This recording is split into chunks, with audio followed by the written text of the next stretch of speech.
이제 2월 첫 번째 날입니다. 이제 1월이 지나고 또 새로운 2월이 됐습니다. 어찌 보면 2월은 뭐 달려보시면 알겠지만은 주일 빼고는 빨간 날이 하나도 없습니다. 까만 날만 있죠. 그래서 공휴일도 없고 설이 뭐 1월에 끝나는 바람에 뭐 하여튼 열심히 여러분들 일하셔야 되는데 2월은 그런 것 같습니다. 학생들은 방학이고 또 농사를 짓기 전에 우리가 이제 준비하는 그런 기간들인데 사실 2월에 잘 준비해야 우리가 학생들도 학교 가서 공부를 잘할 수 있고 또 농사를 짓는 분들 역시 가지치기도 잘하고 거름을 잘 줘야 3월부터 시작하는 이제 그 농번기가 시작될 때 부족함이 없습니다. 여러분들 2월을 한 달 동안 여러분의 몸을 또 마음을 새롭게 하시고 또 이제 새 봄을 맞이하게 될 텐데 2023년 새 봄을 맞이할 때 여러분들이 힘있게 시작할 수 있도록 2월 한 달을 믿음으로 그렇게 시작하시기 바랍니다. 2월을 그냥 가벼이 여기시면 안 됩니다. 소중한 달이고 중요한 달이고 또 무엇보다도 2월은 짧은 달이지 않습니까? 짧게 지나간 2월입니다. 여러분들이 2월 한 달 동안 주님의 은혜 가운데 또 은혜 충만한 2월 되시기를 주님의 이름으로 축복합니다. 예, 오늘부터 이제 출애굽기 강의 이제 10번째 말씀인데 이것으로 이적을 행할지니라 이 제목으로 같이 말씀 보도록 하겠습니다. 모세가 하나님이 명하신 일에 대해서 계속해서 뒷걸음칩니다. 못하겠다는 거죠. 나는 할 수 없습니다. 뭐 이렇게 계속 빠집니다. 그러다 보니까 나중에는 이제 하나님을 노하게 하는 그런 실수를 짓기도 합니다. 우리가 때로 이런 모세의 어떤 태도를 볼 때 모세가 굉장히 겸손한 사람인가 보다, 아니면 조심성이 많은 사람인가 보다, 뭐 이렇게 우리가 볼 수도 있습니다. 그렇지만 지나친 어떤 겸손이나 지나치게 조심하는 것은 때로는 비겁하거나 또는 나태하거나 불신앙의 모습일 수도 있습니다. 오늘 바로 본문에서 그러한 모습들이 나타나는 것을 우리가 알 수 있습니다. 그래서 오늘은 과연 모세가 어떻게 이게 하나님의 명령에 자꾸 발뺌을 하는가, 또 그런 모세를 하나님께서는 어떻게 사명자로 모세를 세우셔서 일을 하시는가, 이것에 대해서 말씀을 드리도록 하겠습니다. 이것이 모세에게 하신 말씀이지만 사실 오늘을 살아가고 있는 우리 모두에게 하시는 하나님의 말씀입니다. 그러니까 여러분들이 오늘 말씀을 잘 들으시고 깨달으시고 그리고 중요한 거 말씀대로 행하시는 여러분 다 되시기 바랍니다. 자, 그러면 모세는 어떻게 해서 사명을 빠지려고 했는가, 발뺌하려고 하는가? 첫 번째로는 자신이 말에 능하지 못하다, 이것에 대해서 이야기하면서 빠져나가려고 했습니다. 10절 말씀에 보면 이런 말씀입니다. 주여, 이런 말이 있죠. 주여, 주님을 부르십니다. 이 주여 안에는 무슨 뜻이 가지고, 어떤 뜻을 가지고 있을까? 하나님의 명령에 대해서 모세가 이제 변명을 하는 거죠. 그러니까 이겁니다. 하나님, 내가 하고 싶어도 내가 말을 못 합니다. 말을 못 하는데 어떻게 바로에게 가고 많은 사람들에게 갈 수가 있겠습니까? 내가 하고 싶어도 할 수가 없습니다. 변명이겠죠. 또 하나는 하나님에 대한 간절한 탄원이 담겨 있습니다. 하나님, 제발 저를 좀 빼주세요. 저 못 한다니까요. 우리가 그럴 수가 있습니다. 교회에서 우리에게 어떤 직분을 맡긴다든지 교회에서 여러분에게 어떤 일을 하라고 할 때가 있습니다. 그럼 하면 됩니다. 사실은 뭐 이렇게 어려운 거 시키지 않습니다. 그리고 교회에서 시킬 정도면 얼마든지 할 수 있겠다라는 판단이 섰기 때문에 그렇게 하라고 하는 겁니다. 근데 못 하겠다고 하는 거예요. 뭐 처음에는 그래 뭐 그냥 겸손해서 그냥 예의상 그러나 보다 하는데 계속해서 말을 하는데도 못 하겠다고 하는 사람들이 있습니다. 그러면 우리의 믿음이 자라지 않습니다. 어쨌거나 여러분들이 이제 믿음이라고 하는 이 삶으로 들어오지 않았습니까? 하나님을 믿고 예수 그리스도를 나의 구주로 믿겠다고 그렇게 결단하지 않았습니까? 그러면은 이 길을 가셔야 합니다. 마치 제가 목사가 돼서 목회의 길을 가듯이 여러분들도 마찬가지입니다. 하나님을 또 예수님을 구주로 믿기로 해서 이 신앙의 길로 접어들었다면은 어찌든지 여러분들이 이 길을 계속해서 가야 합니다. 근데 자꾸 내가 능력이 없어서 못하겠습니다, 제발 저를 좀 빼주세요, 이렇게 어떤 마음을 가질 수가 있습니다. 지금 모세의 마음속에서도 한 두 가지, 세 가지 생각이 계속해서 왔다 갔다 합니다. 근데 그 생각이 상반되어 있다는 겁니다. 우리가 어떤 일을 앞두고 있을 때 항상 생각이 상반되지 않습니까? 서로 반대되는 어떤 생각을 합니다. 이렇게 해도 될 것 같고 이렇게 하면 안 될 것 같고, 이 생각이 있지 않습니까? 그 모세에게도 그런 마음이 있습니다. 첫 번째 든 생각이 이거였습니다. 40년 동안 광야 생활을 했는데 내가 지금 사람하고 얘기도 한 적도 없고, 나 지금 목동 생활을 40년 해서 지금 세상 돌아가는 거 다 아무것도 없는데 내가 뭘 할 수 있겠어? 이런 마음을 가지고 있겠죠. 이건 어떻게 보면은 겸손한 마음일 수도 있습니다. 또 하나는 이겁니다. 글쎄 하나님이 나를 부르시는 건 같고 그 떨기나무에서 불이 붙었는데 나무가 불타지 않는 거 보니까 뭔가 하나님은 능력이 있는 것도 같은데 그 하나님의 부르심에 대해서 여전히 확신하지 못하는 겁니다. 그래서 머뭇거리는 겁니다. 이것이 우리의 모습일 수 있다는 겁니다. 하나님은 부르셨다니까요. 하나님 우리에게 일을 맡기셨다니까. 하나님 우리로 하여금 이 마지막 세대에 정말 복음 들고 나아가서 이 말씀을 증거할 수 있는 그런 사람으로 다 세워주셨는데 정작 나는 그걸 못 믿는 거예요. 아니 뭐 하나님이 뭐 그렇게 생각하셨다 하더라도 내가 능력이 없는데 내가 어떻게 그런 거는 다른 사람이나 하는 거지. 머뭇거립니다. 근데 머뭇거림은 항상 불신앙의 모습입니다. 불신앙의 결국은 모세가 하나님을 뭔가 못 믿겠다 이거죠.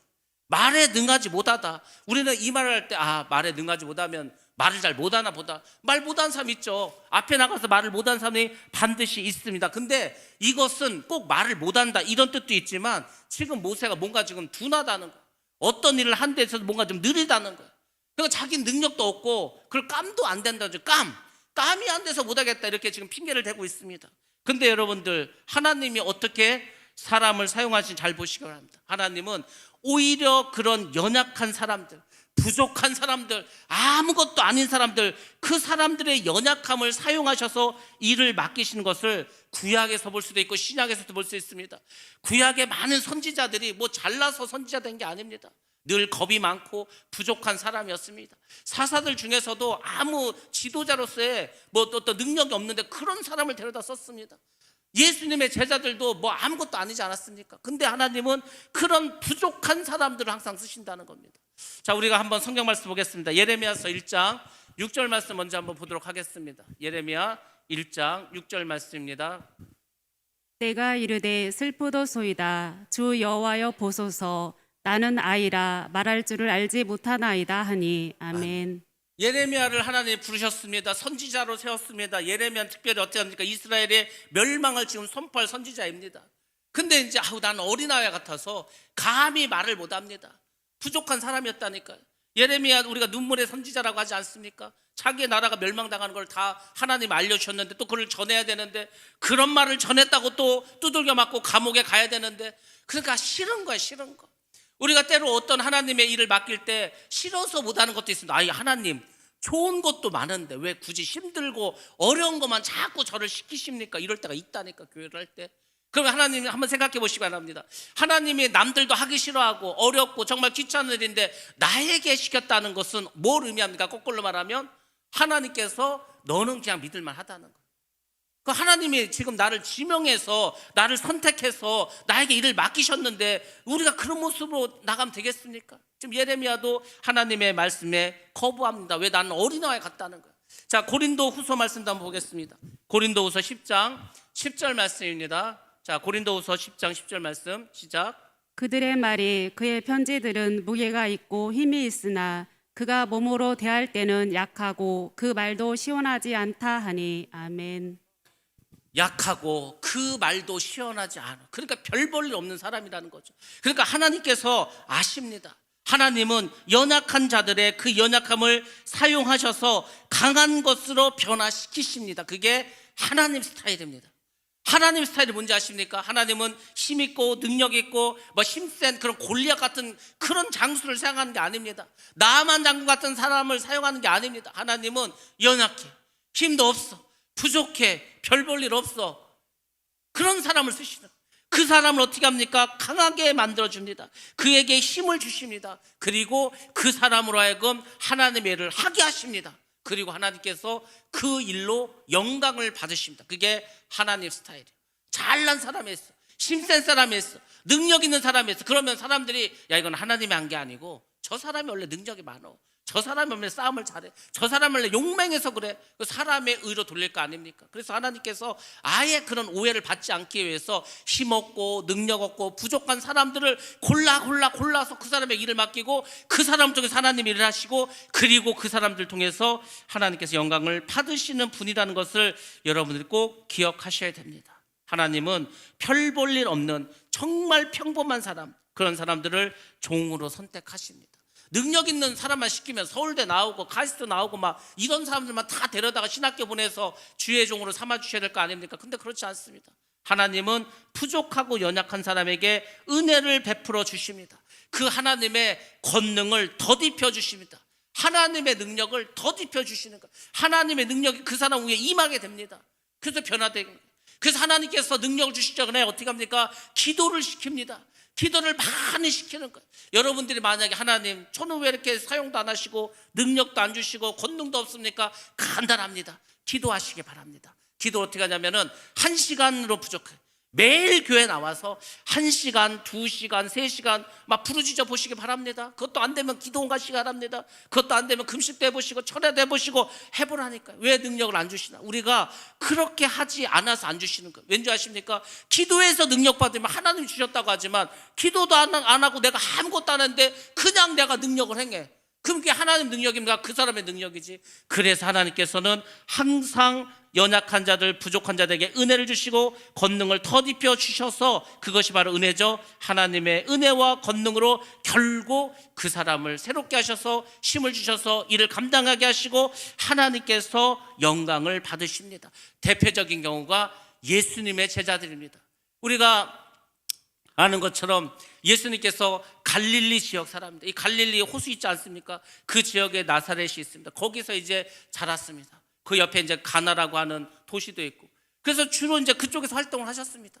그쪽에서 활동하시면서 예수님이 제자라고 부른 게 전부 다 뭡니까? 어부 아니면 세리 아니면 뭐 그렇게 별 볼 일 없는 사람들입니다. 그 당시에 가장 능력 있는 사람들은 다 어디 있었습니까? 예루살렘에 있었죠. 예루살렘에 가면은 제사장도 있고 대제사장도 있고 또 사내들의 공연도 있지 않습니까? 바리새인도 있고 사두개인들도 있고 서기관도 있고 잘나고 또 귀족이고 능력 있고 시민 사람들 전부 다 예루살렘에 있습니다. 근데 예루살렘은 가지도 않고 갈릴리에서 정말 별 볼 일 없는 배운 것도 없고 무식하고 뭐 가진 것도 없고 뭐 이런 사람들, 그런 사람들만 전부 다 데려다가 예수님께서 제자로 삼으셨습니다. 왜 그러신지 아십니까? 잘난 사람 데리고 하면은 하나님은 잘난 사람만 데리고 능력 있는 사람 데리고 일하시나 봐. 사람들 다 오해할 거 아닙니까? 그래서 하나님은 아예 처음부터 힘없고 능력 없고 부족한 그런 평범한 사람을 데려다가 제자 삼고 일을 맡겼다는 겁니다. 우리 중에 학벌 있는 자가 있습니까? 문벌 좋은 자가 있습니까? 뭐 그래 잘난 사람도 있습니까? 다 거기서 거기라니까. 근데 거기서 거기 보잘것 없는 것 같지만 하나님께서 우리에게 권능으로 덧입혀 주시면 우리가 변화되고 죄를 감당하게 될 줄로 믿습니다. 근데 그 믿음이 지금 모세에게 없는 거예요. 나같이 이렇게 40년 동안 양이나 치고 나이 80이나 된 노인이 뭔 힘이 있다고 뭐 나 같은 사람 불러서 이렇게 힘든 일을 시키시는가 이렇게 생각했다는 거죠. 근데 우리도 그렇게 생각할 수 있다는 겁니다. 그래서 여러분들이 믿음을 가지시고 여러분들 항상 하나님을 바라보실 때는 하나님, 나는 정말 능력이 없습니다. 제가 저를 봐도 뭐 특별한 것도 없습니다. 아무것도 없습니다. 그렇지만 저는 하나님을 향한 믿음이 있습니다. 그러니까 하나님께서 그 믿음을 보시고 나에게 권능을 베풀어 주시고 은혜를 베풀어 주셔서 죄를 잘 감당할 수 있도록 하옵소서 기도하면 기도한 그 사람을 하나님께서 사용해 주실 줄로 믿습니다. 그겁니다. 그거. 자, 12절로 갑니다. 여호와께서 그에게 이르시되 누가 사람의 입을 지었느냐? 누가 말 못하는 자나 못 듣는 자나 눈 밝은 자나 맹인이 되게 하였느냐? 나 여호와가 아니냐? 나 여호와가 아니냐? 누가 이렇게 했냐 이거죠. 누가 사람의 모든 상황, 처지, 환경 이거 다 뭐 어떻다는 겁니까? 하나님의 통제 아래 있다는 겁니다. 하나님께서는 병든 자도 사용합니다. 병든 자 병 고쳐주셔가지고 사용하십니다. 귀신 들린 사람도 사용하십니다. 다 망해서 돈이 하나도 없는 사람도 사용하십니다. 우리가 하여튼 간증 한번 보시라니까. 정말 막 IMF를 경험하면서 아니면 사업을 하면서 망하고 아무것도 없고 그 절망 가운데서도 일어선 사람이 한두 사람인지 아십니까? 제가 그랬잖아요. 왜 예수를 잘 믿으면 그 나라가 잘 살게 되냐면 못 사는 나라들, 불교의 영이 지배하는 나라들, 마귀가 지배하는 사람들은 다 팔자소관입니다. 망하면 팔자소관이야. 이제 이번 생에서는 나는 여기서 끝인가 보다. 좌절하고 낙심하고 술 먹고 그렇게 해서 그냥 끝내버립니다. 다 못 사는 거예요. 그러니까 지금 예수가 없는 나라들이 못 사는 거 아닙니까? 근데 예수를 믿는 사람들은 망했어도 욥을 생각합니다. 근데 욥은 하루아침에 재산 다 날라갔어. 자식도 다 죽었어. 자기도 뭐 죽을 병에 걸렸어. 그렇지만은 끝까지 믿음으로 나아가니까 하나님께서 갑절의 복을 주셨다. 그 믿음이 있지 않습니까? 그 소망이 있지 않습니까? 그 희망이 있지 않습니까? 그러니까 예수 믿는 나라는 욥을 생각해서 기도하는, 욥을 생각해서라도 그럼 하나님이 또 이렇게 세워주십니다. 다시 또 길을 열어주십니다. 더 큰 일을 하게 하십니다. 하나님이까지 뭐 사업 하나 일어나게 하는 거 아무것도 아닙니다. 우리는 힘들죠. 우리는 어렵죠. 근데 하나님 볼 때는 하나도 어려운 문제가 아니라는 겁니다. 그래서 여러분들이 우리가 믿음 생활하고 신앙 생활할 때에는 항상 생각하시기 바랍니다. 이게 마지막이 아니다. 모든 것은 하나님 손에 붙어 있다. 하나님이 조금만 나를 향해서 조금만 손을 여시면 하나님께서 무엇이든지 할 수 있다. 여러분들 꼭 기억하시기 바랍니다. 11절 말씀에 누가 이 사람의 입을 지었느냐 할 때 그 누가라는 말 쓰지 않았습니까? 이게 히브리어로 미라는 말이다. 미. 이 미가 뭐냐면 의문 대명사. 영어로 쓰면은 후겠죠. 후. 누가 이런 얘기입니다. 이게 언제 쓰는지 아십니까? 내가 바로 창조주 하나님이 아니냐. 뭐 이렇게 하나님이 말하고 싶어. 그 상대방으로 하여금 뭐 누가 와서 뭐 누가 하나님한테 와서 하나님 어쩌고저쩌고 해. 그럼 야 그러면은 내가 바로 창조주 내가 하나님이 아니냐? 이렇게 하나님이 답하실 때가 있지 않겠습니까? 그럴 때 주로 사용하는 겁니다. 사람의 입 누가 만들었냐? 하나님 만드셨죠. 그러니까 하나님께서는 보게 할 수도 있고 그 보는 눈을 닫게 할 수도 있고 말을 할 수 있게도 하고 말을 못하게도 할 수 있고 모든 것이 하나님의 손에 다 담겨져 있다는 것을 지금 모세에게 말해주고 있습니다. 모세가 이제 못하겠다고 하니까 말을 못하겠다고 하니까 말 못하는 사람도 하나님께서 그 입을 여시면은 누구보다도 말을 잘합니다. 그 겁이 많아가지고 사람들 앞에 나가면 한마디도 못한 사람이 강력하게 하나님의 이 일을 선포하는 위대한 부흥사가 만드는 것도 하나님이 하실 수 있는 일입니다. 하나님이 못하시는 일이 없습니다. 우리가 못하는 것 뿐이지. 그래서 여러분들이 믿음이라는 것은 나는 못하지만 하나님 할 수 있다. 그 믿음만 가지고 나아가셔도 여러분의 삶은 변화될 줄로 믿습니다. 우리가 그런 믿음을 가지고 살아가야 합니다. 사람이 어떤 모습이든지 어떤 능력을 가지고 있든지 간에 결국은 하나님께서 만들었다. 꼭 기억하시기 바랍니다. 자, 12절이 됩니다. 그래서 이제 하나님께서 말하는 거지. 봐라, 내가 다 내 손 안에 가지고 있고 내가 모든 것을 할 수 있으니까 그러니까 너 이제 가라는 거. 가라. 가서 내가 말한 것을 가르치라. 이렇게 모세에게 명령하고 있습니다. 여기서 가라는 것은 물론 이제 바로에게 가라는 거죠. 이스라엘 백성에게 가라는 거죠. 근데 더 나아가서는 이제 네가 가서 출애굽도 하고 광야 40년 그 일도 시작하라는 그것을 의미합니다. 하나님께서는 사람에게 꼭 명령을 주시고 말씀을 주시는데 지금 모세에게도 중요한 말씀을 했습니다. 이게 사실은 예수님께서 제자들에게 하신 말씀인지 아십니까? 제자들에게 뭐라고 했습니까? 가라고 했잖아요. 세상 끝까지 가라고, 땅 끝까지 가라고. 가서 어떻게 했습니까? 믿는 자에게 세례를 주고 내 말을 지키게 하고 가르치고 지키게 하라고 그렇게 하지 않았습니까? 여러분들 말씀은 중요한 게 뭐냐면 일단은 가르쳐야 되는 거예요. 배워야 됩니다. 그 다음에 어떻게 하는지 아십니까? 진짜 중요한 것은 가르쳐 지키게 하라. 지킬 때까지 하는 거예요. 그러니까 제가 지금 똑같은 말을 계속 하고 있습니다. 순종하고 말씀에 순종하고 말씀대로 살아가고 바보 소리를 들어도 어찌하든지 말씀에 있는 대로 하고 그 얘기를 계속하는 거. 계속하는 이유는 뭔지 아십니까? 인디언 기후제하고 똑같은 거. 비가 올 때까지 계속해서 비를 달라고 기후제하면 비 내리듯이 변할 때까지 계속 말하는 겁니다. 변할 때까지. 귀에 따가울 때까지. 사람이 어떤 말을 한 번 들어서 변할 것 같습니까? 절대 안 변합니다. 10번 들어서도 안 변합니다. 1년 말에도 변하지 않습니다. 최소한 3년을 똑같은 말을 또 하고 또 하고 또 하고 아주 막 귀가 따갑도록 들으면 그때부터 조금씩 변화되는 겁니다. 그러니까 여러분들도 그동안 예수를 많이 믿었습니다. 신앙생활 열심히 했습니다.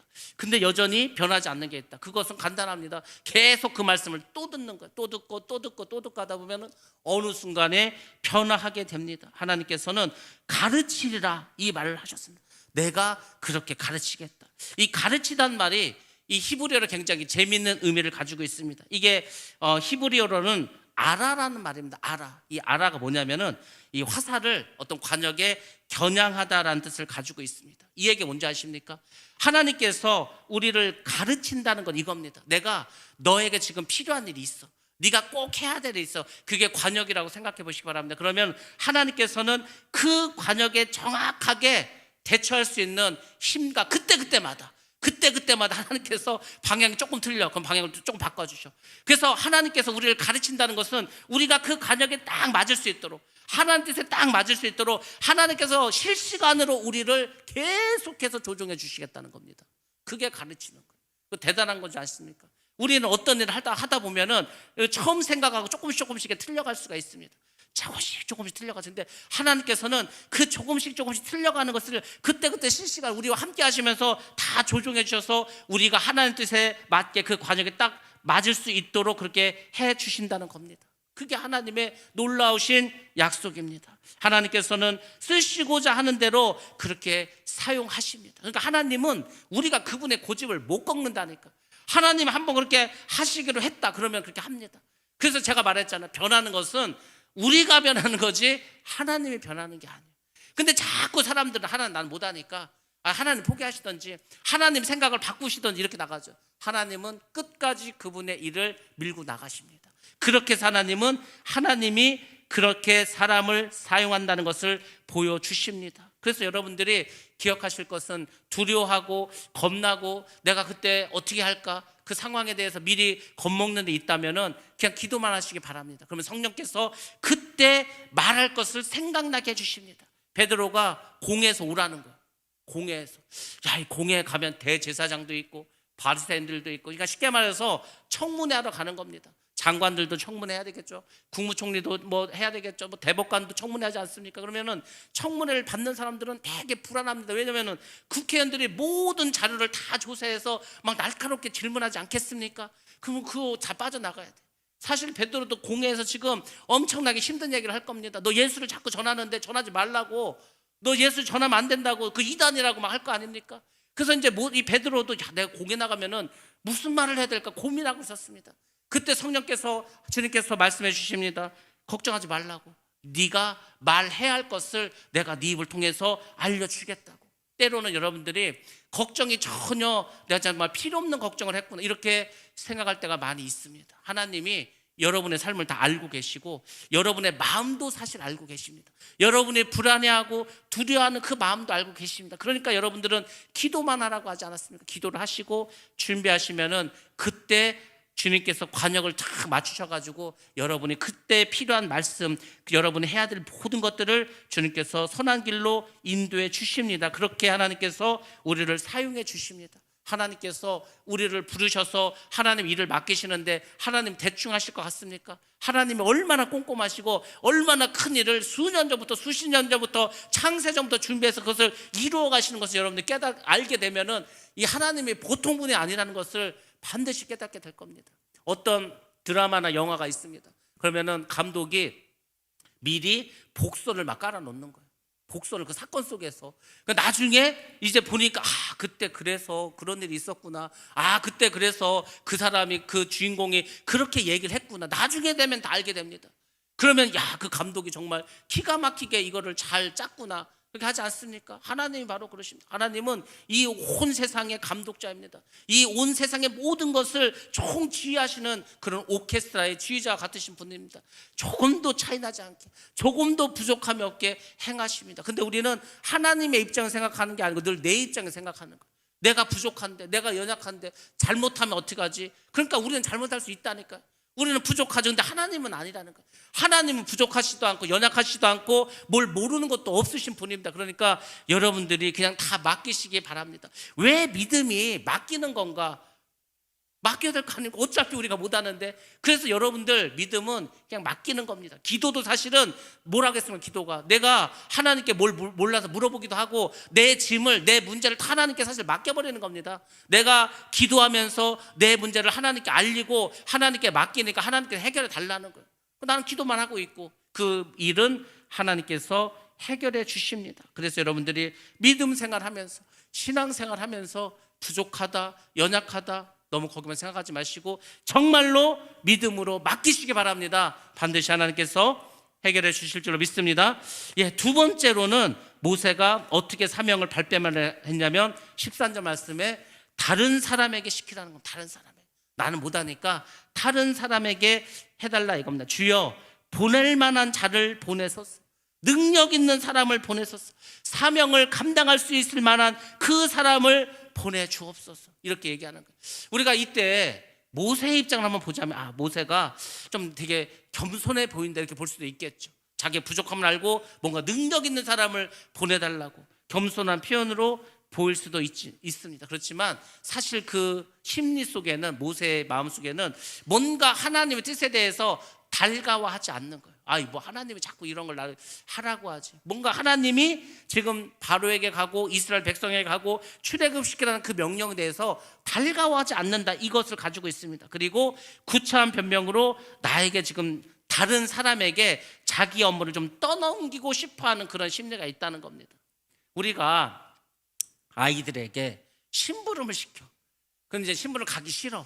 그러면 그냥 동생 시키라고, 나는 못하니까. 아니면 언니 시키라고, 오빠 시키라고 막 이렇게 하지 않습니까? 그런 심리하고 똑같은 겁니다. 하나님께서 그걸 모르시겠습니까? 다 알고 계시지. 자, 그러면은 이런 모세의 입장에 대해서 하나님의 입장은 어떻습니까? 하나님은 지금 이 하나님의 소명에 대해서 이 불응하고 믿음이 부족한 이 모세를 바라보면서 하나님은 화가 날 수밖에 없습니다.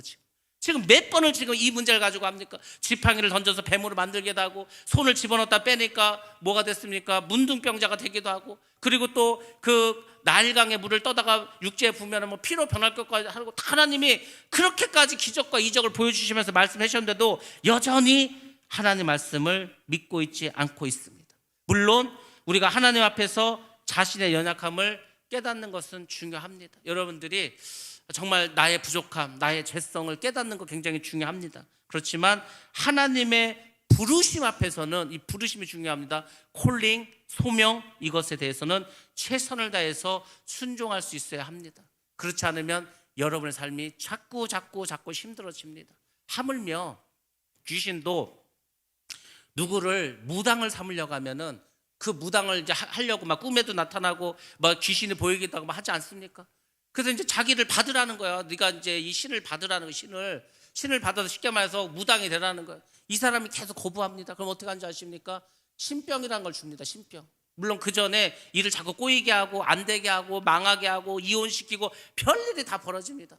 그래도 끝까지 거부하면 어떻게 하는지 아십니까? 신병을 걸리게 막 죽도록 아파. 죽도록 아파가지고 병원에 가. 근데 병원에 가서 검사하니까 아무 이상이 없어. 나는 죽을 만큼 힘든데.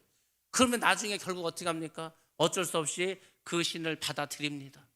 아니 귀신도 그렇게 한다니까. 귀신도 그래서 무당시키지 않습니까? 귀신도 그렇게 해가지고 어떤 사람을 그 속에 들어가서 그 사람을 자기의 모든 어떤 지배권 안에 두려고 합니다. 무당도 그렇게 하는데, 귀신도 그렇게 하는데, 하나님께서 우리를 부르셨어. 하나님은 무당같이 귀신같이 그런 방법을 쓰시는 분도 아닙니다. 정말로 부르심에 있어서도 내가 너와 함께 하시겠다 하면서도 결국 우리를 하나님 일꾼을 써서 우리를 영화롭게 해서 그 천국에서도 하나님의 나라에서도 귀하게 쓰시려고 그 사명을 주시는데 자꾸 이걸 뺀질뺀질하고 발뺌한다. 그러면은 마찬가지입니다. 계속해서 일이 안 되는 거예요. 계속 실패합니다. 그리고 나중에 깨닫게 합니다. 깨닫고라도 돌아오면은 괜찮죠. 근데 깨닫지 못하고 끝까지 돌아오지 않는 사람들도 있다는 것입니다. 그래서 여러분들이 물론 우리가 하나님의 소명은 누구나 다 받았습니다. 누구나 다 하나님의 자녀로 부르심을 받지 않았습니까? 그러면은 여러분들이 그 부르심에 응답을 하셔야 되는 거예요. 그리고 그걸 받아들여야 됩니다. 그리고 우리에게 어떤 직분을 주신다? 그러면 그 직분에 맞춰서 여러분들이 또 신앙생활 잘 하시면 됩니다. 자꾸 빼고 거부하면은 자기만 손해요. 자기만 힘들어집니다. 지금 모세가 계속해서 그러한 일을 하고 있다는 것을 말씀을 통해서 계속해서 보여주고 있습니다. 자, 14절에 갔더니 결국 하나님은 계속되는 모세의 변명에 대해서 화를 내십니다. 근데 이 화가 정말 하나님의 화가 나가지고 막 모세를 막 멸망시키고 모세를 막 진멸하려고 하는 그러한 화는 아닙니다. 여기서 하나님께서 화를 내셨다는 것은 징계의 의미가 아니고 사실은 하나님의 긍휼하심과 하나님의 사랑을 내포해 주고 있는 겁니다. 결국 모세를 하나님의 뜻으로 이끌려고 하나님께서 노를 바라신 겁니다. 하나님께서 모세가 하나님의 뜻을 받아들일 수 있을 때까지 참으시고 인내하시고 잘 설명해 주는 입장이라고 보시면 됩니다. 예를 들어서 이런 겁니다. 아이들이 아파. 한 2살, 3살 됐어. 4살 뭐 이렇게 됐어. 아프면 어떻게 하면 약을 먹어야 돼. 근데 애들은 약을 잘 먹습니까? 안 먹습니까? 절대로 안 먹죠. 그래서 애들 약은 다 어떻게 합니까? 달게 만들어, 달게 만들었는데도 안 먹어. 특별히 가루약은 정말 안 먹지 않습니까? 저도 어렸을 때 생각하면 숟가락에다가 물을 좀 넣고 그 가루약을 이렇게 해서 손으로 이렇게 해갖고 꿀꺽 삼키라고 그래. 근데 신기하게 그 입속에 있는 게 몇 초나 되겠습니까? 1, 2초밖에 안 되는데 참써. 그 먹기 싫어. 그 땡깡을 피워 막 울어. 그래서 입속에 넣는데 그게 결국 다 입 밖으로 튀어나오는 경우도 많이 있지 않습니까? 여러분 다 경험하셨을 겁니다. 그러면 이제 부모님 어떻게 하면 너 이 약 안 먹으면 죽어. 너 이 약 안 먹으면은 엄마 도망가 버릴 거야. 막 이렇게 하지 않습니까? 왜? 약을 먹게 하기 위해서. 그렇게 해서 옛날 아이들도 순진해가지고 야 내가 약을 안 먹으면 내가 죽어? 아니면 엄마가 죽어? 엄마가 집을 나가? 그래서 이제 옛날 아이들은 거기서 이제 사실 속은 거지만 그래도 약을 먹었습니다. 근데 요즘 아이들은 영악해졌어. 옛날에 아주 재밌는 그런 글이 있었습니다. 똑같은 경우 어떤 아이가 이제 아파. 그래서 이제 약을 먹여야 되는데 안 먹어. 왜 안 먹냐니까 쓰다는 거예요. 그래서 엄마가 그러는 거야. 야, 약 쓰지 않아. 그러면 네가 있잖아. 마음속으로 이 약은 달다, 이 약은 달다, 이 약을 달다 계속 생각해. 그러면은 약이 되게 달 거야. 이렇게 말했어. 그래서 먹으라고 합니다. 그때는 그 아이가 뭐라고 하는지 아십니까? 아, 그러냐고. 그러면 나도 좋은 생각이 떠올랐다고. 그러면서 이제 뭐라고 말하는지 아십니까? 나는 약을 먹었다. 나는 약을 먹었다. 먹지 않았는데 그렇게 나가는 거예요. 요즘 아이들이 뭔 말을 못 합니다. 먹지도 않고 나는 이미 먹었다. 나는 이미 먹었다. 그렇다니까 지금 말도 안 통해. 순진하지도 않아. 요즘 아이들 너무나 모르는 게 없는 그런 세상 되었습니다. 아무튼 하나님이 모세를 달래고 있는 거예요. 참 하나님도 대단하시지. 어지간하면 다른 사람 시키지 끝까지 모세를 시키려고. 왜냐하면 하나님께서 모세를 왜 그 나일강에서 그 갈대로 만든 그 상자에서 왜 구원해 주시겠습니까? 왜 이름을 모세라고 했겠습니까? 하나님이 쓰시려고 사용하셔. 벌써 80년 전에 그렇게 일을 하지 않았습니까?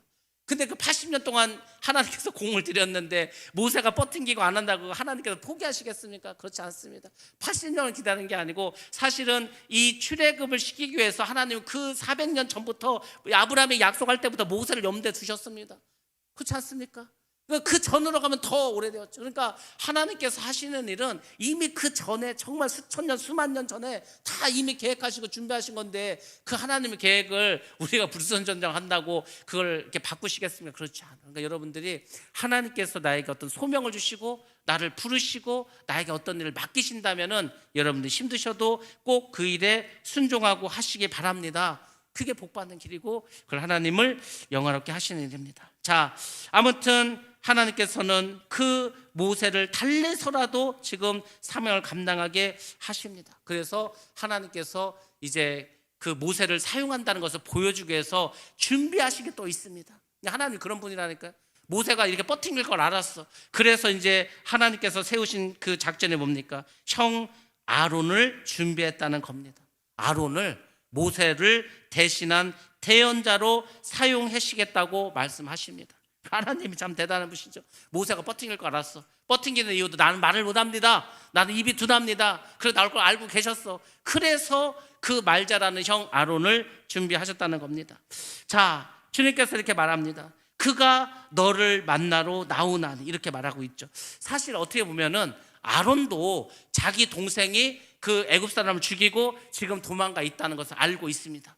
그래서 사실 그 아론의 마음속에서도 야, 저 바로가 죽으면 내 동생한테 좀 알려줘서 다시 돌아오게끔 해야 되겠다 이 생각을 하고 있었을 줄도 모릅니다. 그렇죠? 그래서 미디안을 내가 방문해서 바로가 죽었으니까 미디안을 방문해서 내가 모세에게 알려야 되겠다, 다시 와도 되겠다 이렇게 생각했을 수도 있습니다. 그렇지만 하나님께서 미리 아론을 어떻게 했습니까? 준비시켰습니다. 그래서 아론을 어떻게 했습니까? 지시해서 모세를 만나도록 했어요. 27절에 보면은 그래서 아론과 모세가 이렇게 만나게 되는데 그 일에도 하나님께서 계획하시고 섭리하셨다는 겁니다.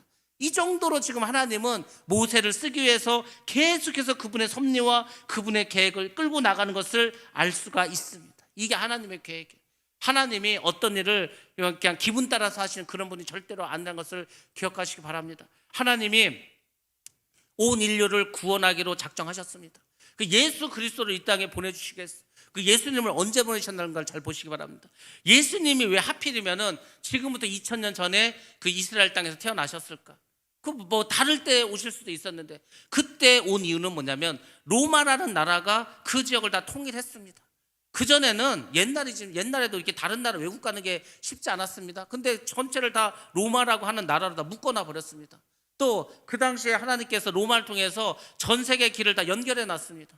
그러니까 예수님이 오셔서 복음을 전하시고 그 후에 사도 바울이 복음을 전할 수 있는 모든, 지금으로 치면은 비행기, 인터넷, 스마트폰 다 만들어 놓은 것처럼 그 당시에는 그것이 최첨단의 사회였다는 거예요. 그래서 예수님이 그때 딱 오셨습니다. 딱 오실 만할 때, 가장 오시기 좋은 최적의 시기에 딱 그때 오신 거, 하나님 그때 보내셨습니다. 그럼 여러분 한번 생각해 보시기 바랍니다. 그러면은 앞으로 오실 예수님은 언제 오실 건가? 그것도 이제 우리가 생각해야죠. 우리의 삶 속에서, 우리의 생각 속에서 예수님이 언제 오실까는 항상 여러분들이 집중하시고 관심을 가지시고 기억하셔야 될 문제입니다. 예수님 오시는 게 얼마나 중요하십니까? 이 세상이 다 끝나는 날인데 요한계시록에 다 예언해 주셨습니다. 말씀해 주셨습니다. 우리가 수요일마다 요한계시록 하면서 마지막 때에 어떤 징조가 있고 어떤 일이 벌어질까에 대해서도 쭉 말씀을 드렸습니다. 근데 중요한 거는 2000년 전에 그 요한 사도가 그 앞으로 일어날 일에 대해서 보긴 봤는데 그게 뭔지를 몰라. 근데 하여튼 사람의 몸속에 뭘 하여튼 표를 받았어. 표를 받았는데 그 당시에는 그게 표를 보였겠죠. 근데 이제 그게 과학이 발달하게 하다 보니까 몸속에다가 뭘 집어넣나 보다. 지금 우리가 몸속에 막 집어넣지 않습니까? 지금도 칩을 집어넣어서 그걸로 계산하는 게 지금도 뭐 이미 이루어지고 있지 않습니까? 그리고 막 무슨 뭐가 날아다녀. 뭐가 날아간 저게 새냐 뭐냐. 그 미사일 같은 거, 뭐 핵폭탄 같은 거 날아가는 거 환상으로 보지 않았겠습니까? 2000년 전에 요한이 봤을 땐 저게 뭐지? 모릅니다. 그러니까 이제 막 그걸 비유해서 막 쓰지 않았습니까? 그러니까 어찌 보면은 예수님께서 오실 수밖에 없는 상황으로 몰아가시는 거예요. 예수님께서도 예언하셨고 또 사도 바울도 예언했고 예수님 많은 제자들이 예언했던 그때가 딱 맞물릴 때가 있습니다. 그때 오시는 겁니다. 그때가 언제인지 모르죠.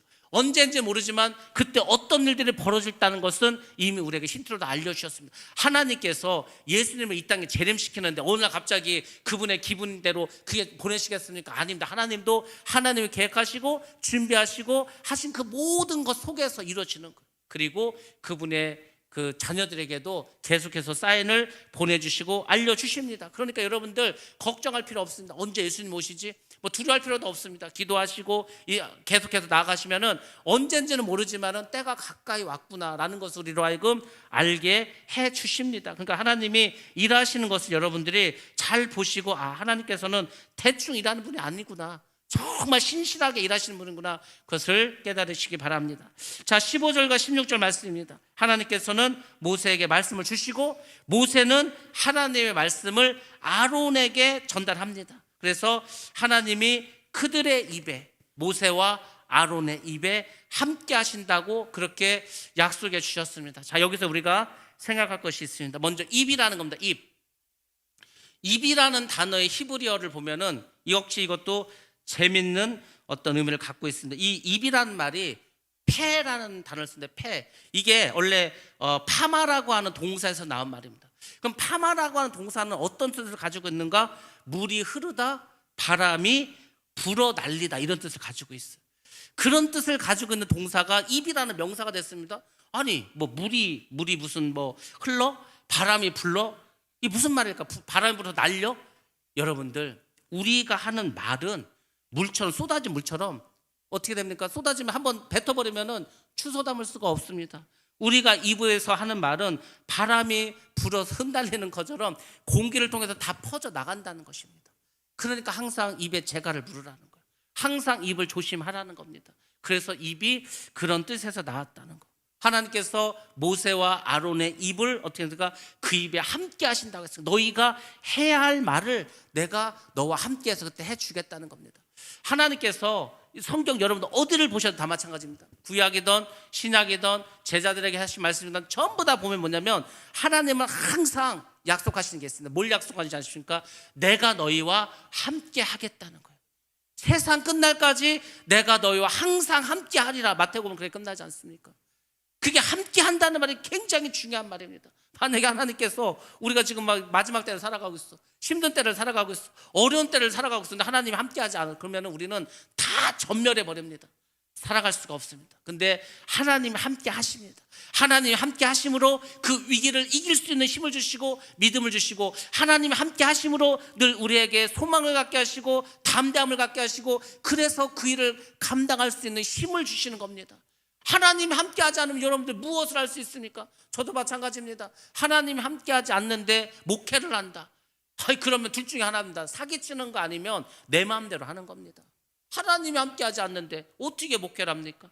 성령이 함께하지 않는데 어떻게 말씀을 전하고 하나님의 생명의 복음을 전합니까? 물론 지금 그런 사람들도 있습니다. 사이비도 있고 가짜도 있고 이단도 있고 마치 하나님이 하는 것처럼 하지만 사람이 하는 것도 많이 있습니다. 자기도 모르게 그렇게 하는 경우도 많이 있습니다. 그렇지만 그게 아니라 정말 하나님 함께 하시고 주의 성령께서 함께 하신다면 우리가 정말 주의를 감당할 수 있는 겁니다. 그래서 하나님께서는 항상 이를 맡기실 때 내가 너희와 항상 함께 하리라. 우리에게도 마찬가지입니다. 저와 여러분 모두에게도 하나님께서 약속하셨습니다. 내가 너희와 함께 하리라. 여러분들 임마누엘의 이 축복 꼭 기억하시기 바랍니다. 이것이 없으면 우리가 신앙생활 어떻게 하면 공부하는 학생도 마찬가지입니다. 하나님이 함께 하시면 지혜를 주십니다. 하나님이 함께 하시면은 꿈을 주십니다. 비전을 주십니다. 내가 인생을 어떻게 살아야 되는구나. 내가 어떻게 살아가야 되는구나. 그래서 하나님이 함께 하심으로 깨닫게 하시는 겁니다. 장년도 마찬가지입니다. 노인도 마찬가지입니다. 남녀노소 다 마찬가지입니다. 하나님이 함께 하심으로 그분께서 우리와 동행하시고 그분께서 우리를 인도하시고 그분께서 우리를 지켜주실 줄로 믿습니다.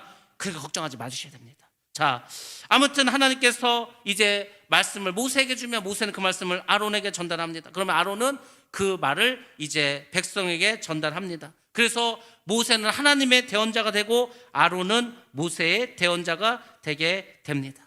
그렇죠? 그리고 이제 이렇게 말합니다. 너는 그에게 하나님같이 되리라. 결국 아론은 형이고 모세는 동생이지만 하나님이 모세를 통해서 말씀을 하시기 때문에 아론의 입장에서 볼 때는 동생이지만 그 동생 모세가 하나님같이 되리라 이런 말씀을 해주신 겁니다. 하나님께서는 선지자가 하나님의 지시상황을 전달하는 것처럼 아론은 모세의 전달 상황만 수행하도록 하셨습니다. 이게 이제 전달하는 사람이 굉장히 중요합니다. 우리가 대언자라고 하고 선지자라고도 합니다. 선지자는 어떤 사명을 받은 사람이냐면 하나님께서 부르십니다. 선지자를 불러. 그럼 갑니다. 하나님께서 말씀을 주십니다.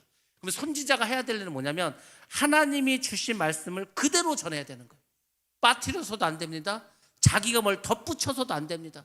그러면 하나님 죽여버립니다. 선지자를. 그러니까 여러분들이 잘 생각하셔야 되는 거예요. 지금 아론이 모세가 하는 말 있지 않습니까? 그럼 모세가 하는 말만 하나님에게 받았다고 생각하고 그대로 백성에게 전해야 되는 거예요. 만약에 아론이 하나님 모세가 하지도 않은 말을 자기 마음대로 자기 생각대로 전했다 이러면 절대 안 되는 겁니다. 이 강대상도 마찬가지예요. 강대상에서 하나님이 주신 말씀만 전해야 되는 거예요. 자꾸 세상 사람들 말하듯이 사람의 생각을 말할 필요가 없습니다. 항상 하나님이 주신 말씀만 잘 전하게 되면 됩니다. 그래서 아론에게는 모세가 마치 하나님과 같은 존재가 되었습니다. 그건 뭐냐면 하나님은 때로 하나님께서 공동으로 사명을 감당시킬 수도 있다는 겁니다. 이게 뭔지 아십니까? 그게 바로 교회입니다. 교회가 뭔지 아십니까? 교회는 하나님의 사명을 공동으로 감당하는 겁니다. 공동으로. 어떤 한 사람이 하는 게 아니고 목사님 혼자 마음대로 하는 게 아니고 모든 성도들이 하나님의 주님의 지체가 되어서 그 일을 감당하는 겁니다. 자, 우리 한번 말씀 보겠습니다. 고린도전서 12장 21절 말씀입니다. 고린도전서 12장 21절 말씀. 자, 뭐라고 말씀하시는지 같이 한번 보도록 하겠습니다. 시작. 눈이 손더러 내가 너를 쓸 데가 없다 하거나 또한 머리가 발더러 내가 너를 쓸 데가 없다 하지 못하리라. 아멘. 아멘. 우리가 교회 일을 하면서 집사님 필요 없어요. 권사님은 없어도 돼요. 이렇습니까? 그렇지 않습니다. 우리 교회 모든 지체들은 다 소중하고 다 필요한 자고 다 그 자리에 있어야 할 사람들입니다. 시계 안에 얼마나 많은 부속인지 아십니까? 그 작은 모래알같이 작은 부속도 많이 있습니다. 근데 그거 하나가 없으면 시계가 멎어버립니다. 기능을 하지 못합니다. 시간이 틀려버립니다. 교회가 그런 곳이에요. 교회는 하나님께서 부르십니다. 왜냐하면 하나님이 일을 하기 위해서. 우리가 2023년 부흥을 하기 위해서 힘쓰기로 했다. 그러면 부흥을 하는데 누가 혼자서 일을 감당할 수 있습니까? 모든 사람이 필요한 거예요. 그래서 모든 사람이 지체가 되어서 이 일을 감당해야 된다는 겁니다. 그래서 하나님께서 모세를 부르시고 아론을 부르셔서 그들에게 하나님의 일을 감당할 수 있게 하신 것은 우리 교회에게 주시는 명령과도 똑같은 겁니다. 우리도 지금 그 일을 감당하는 거예요. 어떤 사람은 찬양을 하고 어떤 사람은 음식을 하고 어떤 사람은 청소를 하고, 어떤 사람은 차량 운행을 하고, 어떤 사람은 나가서 복음을 전하고, 다 지금 맡겨진 일이 있지 않습니까? 어느 하나도 약한 것이 없습니다. 어느 하나도 소중하지 않은 것이 없습니다. 다 중요합니다. 다 소중합니다. 그러니까 우리가 지체의식을 가지고 살아가라는 것. 지금 아론과 모세에게 공동의 사역을 주신 것처럼 하나님께서는 우리 모두에게 이 교회를 하나님이 기뻐하시는 교회가 되기 위해서 우리 모두에게 주신 하나님의 사명을 공동으로 해나가라는 하나님의 뜻이 우리에게 있는 줄로 믿습니다. 그게 좋은 교회입니다. 그게 하나님이 기뻐하시는 교회가 될 수 있습니다. 그래서 아론과 모세에게 공동의 사명을 준 것처럼 우리도 항상 우리 모두가 하나님께 공동의 사명을 받았다고 생각하시고 여러분들 정말로 서로 사랑하시기 바랍니다. 서로 소중히 여기시기 바랍니다. 항상 서로를 지켜주시고 또 위로해 주시고 칭찬해 주시고 함께 할 수 있는 그런 여러분 되시기 바랍니다. 하나님이 우리와 함께 하셨다고 하면은 우리가 다 같이 함께 가야 되지 않겠습니까? 자, 17절 말씀입니다. 17절에서 결국 하나님께서 어떻게 합니까? 너는 이 지팡이를 손에 잡고 이것으로 이적을 행할지니다 해서 다시 이제 지팡이를 모세에게 전해 주십니다. 너는 이 지팡이를 손에 잡고, 이게 어떤 지팡이입니까? 하나님의 표적으로 뱀으로 변했었던 지팡이지 않습니까? 이미 하나님에 의해서 쓰임을 받은 지팡이입니다. 모세는 하나님으로부터 지팡이를 되돌려 받았습니다. 그래서 이제 그 지팡이를 우리가 하나님의 지팡이라고도 부릅니다. 이 지팡이는 하나님의 기적을 행하는 도구가 됩니다. 하나님의 기적을 행하는 도구. 그래서 하나님의 능력으로 온갖 악한 것을 물리치는 도구가 됩니다. 이제 이 지팡이를 통해서 어떻게 합니까? 홍해를 가릅니다. 이 지팡이를 갖고 뭐 했습니까? 이제 반석을 두드렸으니까 거기서 물이 나왔습니다. 그래서 능력의 지팡이로 사용하게 됩니다. 이 부분에서 우리가 한 가지 여러분들이 기억하실 게 있습니다. 하나님께서는 말보다는 행동으로 그의 과업을 이행하신다는 것을 기억하시기 바랍니다. 우리가 많은 말을 하는 것도 중요하지만 하나님께서 기적을 한번 딱 베푸시면은 그걸 끝나는 경우가 너무너무 많습니다. 이 말 저 말 많이 있지만 하나님께서 딱 한번 그냥 기적을 베푸시면 그걸로 모든 것이 해결되는 게 많이 있습니다. 그래서 여러분들, 우리가 정말 간절히 바랄 것은, 많은 사람들이 그런 이야기를 합니다. 이제 모든 이 기적은 끝났다. 방언도 끝났다. 예언도 끝났다. 병 고치고 축사하는 것도 사도시대 때 이미 다 끝났다. 지금은 하나님께서 우리에게 성경을 주셨기 때문에 성경에 모든 것이 있으니까 이제 모든 기적과 이적은 끝났다고 주장하는 그런 분들도 있습니다. 그렇지만 여러분들, 그 성경에서 말씀하는 게 뭔지 아십니까? 우리가 지금도 날마다 하나님의 기적을 체험하고 경험하고 복음을 전파할 때 성령이 함께 하시고 역사하셔서 하나님이 살아계심을 확증해 주심을 지금도 하나님은 보여주시고 계신다는 겁니다. 지금 많은 선교지에서 그런 기적과 이적이 나타나지 않습니까? 꼭 선교지에서만 일어나는 게 아닙니다. 지금 오늘 대한민국 안에서도 병든 자가 병을 고칩니다. 귀신 들린 자가 귀신이 떠나갑니다. 방언을 말하고 예언을 말하고 하나님의 각종 은사와 능력이 지금도 우리 가운데 얼마나 역사하고 있는 거 우리가 다 목격하고 있는 줄로 믿습니다. 하나님께서는 성경을 통해서 언약하시고 약속하셨습니다. 그래서 정말 여러분들도 이 이적의 지팡이, 기적의 지팡이, 하나님의 지팡이, 그게 무엇인지는 모르겠지만 결국은 성령께서 여러분에게 그 지팡이들 하나씩은 나눠주신 줄로 믿습니다. 그걸 가지고 하나님 일을 하시기 바랍니다. 하나님의 일을 하기 위한 하나님이 주신 지팡이를 다 가지시기 바랍니다. 그래서 강력하게 죄를 여러분들 행해야 되지 않겠습니까? 2023년 우리가 부흥을 시작하는 해로 정했습니다. 부흥은 여러분들, 우리가 변해야 된다고 했습니다. 여러분이 변화하셔야 됩니다. 여러분도 변하시고 가정도 변하시고 우리 교회도 변화되셔야 됩니다. 변하는 것 자체가 기적입니다. 사실은 사람이 그렇게 안 변하는데 변한 것 자체가 기적인 줄로 믿습니다. 여러분들 기적을 꿈꾸시고 변화를 꿈꾸시고 내가 정말 주님의 나라 일꾼으로 우리 모두가 다 동역자로서 주님과 함께 하심을 깨달으시기 바랍니다. 그리고 기적을 향해서, 믿음을 향해서, 하늘나라 향해서 나아가시기 바랍니다. 그러면 그런 과정에서 우리 가운데 부흥이 일어날 줄로 믿습니다. 2월이 시작되었습니다. 여러분들 이제 한 달이 지나면 3월이 되면 이제 봄이 또 다가올 것입니다. 그리고 또 2023년이 막 정신없이 흘러갈 겁니다. 정신없이 흘러가는 그 세월 속에서 시간을 그냥 허비하지 마시고 지금부터 잘 기도하시고 준비하셔서 올 한 해 우리에게 주신 사명을 다 감당할 수 있는 그런 저와 여러분 되시기를 주님의 이름으로 축복합니다.